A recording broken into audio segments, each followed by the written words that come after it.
मेरा नाम परिमल मोदी है और आपने अभी तक कॉर्पोरेट टेल्स मेरे इस चैनल के माध्यम से बहुत सारी कॉर्पोरेट स्टोरीज सुनी है।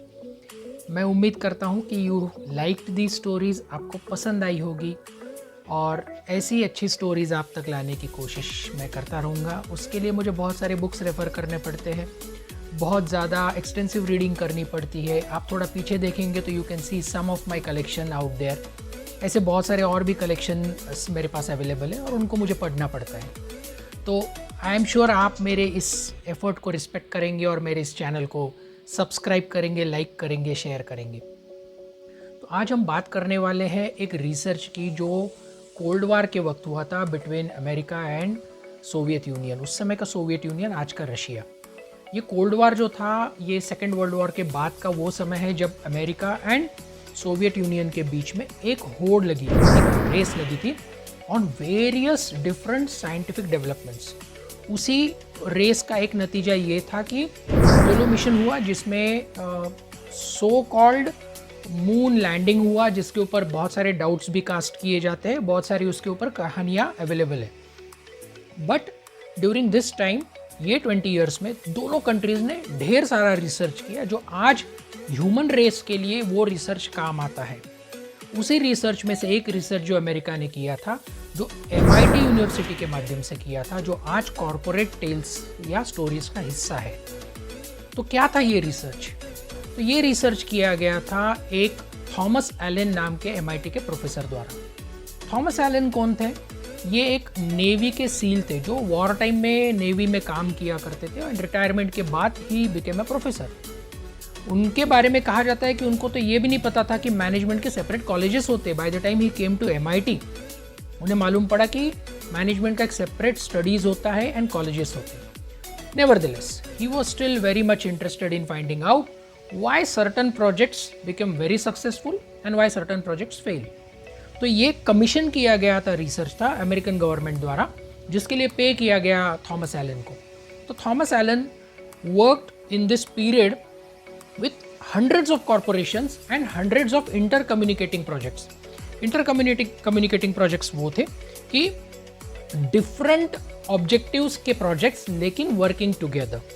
Ballistic missiles के लिए एक project काम कर रहा है, साथ में communication systems काम कर रही है।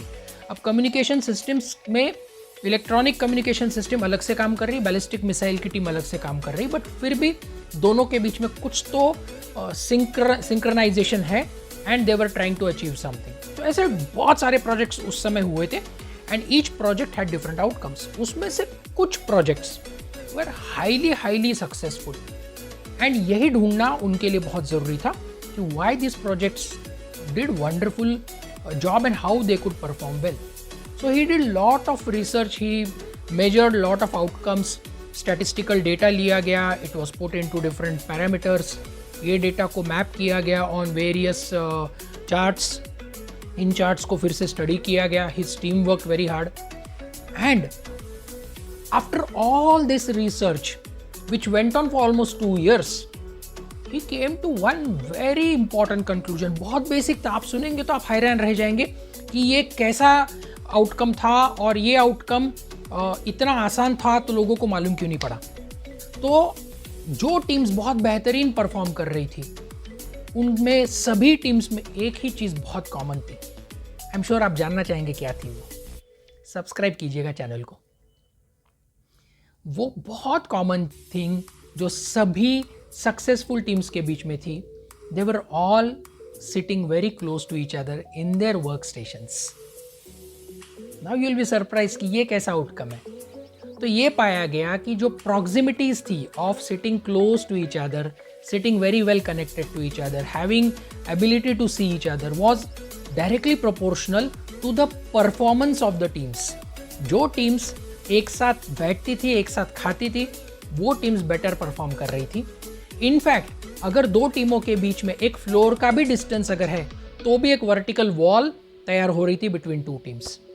So this was a very important outcome to understand that every performing team is the one that works very close bonded with each other, एक कोवैलेंट बॉन्ड में काम करती है और इसीलिए वो सक्सेसफुल होती है। इसीलिए अगर आप देखेंगे आर्मी के मिशंस, डिफेंस फोर्सेस के मिशंस काफ़ी सक्सेसफुल क्यों होते? Because there is a very strong bonding between the team players regardless of their age, caste, sex, and all the differences which are different from cultural point of view also make no big difference to them when they work together on a project. And this was a very important learning for corporate world. तो इसीलिए आज अगर आप देखेंगे तो बहुत सारी companies are now calling back their team members in office because वो proximity of working together, having able to see each other, एक दूसरे को देख पाना, एक दूसरे के डेस्क पे डायरेक्ट जा पाना, एक दूसरे को टच फील कर पाना भी एक बहुत बड़ा पैरामीटर होता है परफॉर्मेंस मेजरिंग में, और वो टीम्स ज़्यादा बेटर परफॉर्म करती है. So this was the study from MIT's Thomas Allen research. वहाँ पर एक कर्व जो उस समय चार्ट किया गया उसे एलन कर्व नाम से फेमस हो गया, और ये कर्व आज भी डॉक्टरेट करने वाले, PhD करने वाले स्टूडेंट्स को पढ़ने का एक मौका मिलता है इस एलन कर्व को. तो आई एम श्योर आपको ये रिसर्च की कहानी पसंद आई होगी.